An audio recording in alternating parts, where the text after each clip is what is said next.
If Zoro was to eat a devil fruit, there are two that would make him unstoppable. And remember, we're talking about a monster here, but the first one should be obvious. And that is Kaido's fish fruit, Model Dragon, which, as the name implies, gives him the ability to transform into a dragon, which would be perfect for somebody who is as reckless as Zoro. Because first, it would boost his defense due to the dragon-like scales that he would produce. Just think about how hard it was to cut into Kaido, and then think about how many times our favorite pirate was slashed in the chest. Second, he'd be able to go into beast form, which would boost his speed by at least double. And nothing is worse than dealing with a swordsman that you can't keep up with. But the biggest benefit would be blast breath, which would immediately give Zoro a long-range attack with high destructive power, making him practically unbeatable. I mean, to be honest, I think he'd be able to take on Luffy, or at least put up a bigger fight than Kaido did. But now the second and more interesting fruit that would take him to another level would be the flower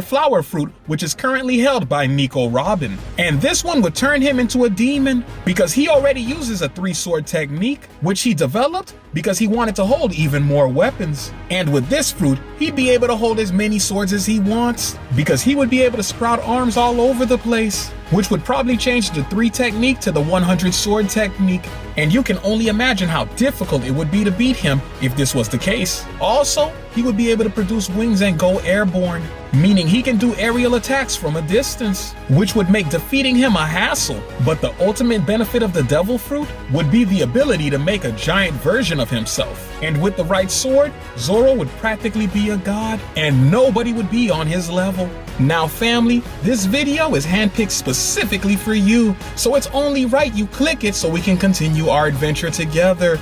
Now tap that bad boy, and I will see you on the next video.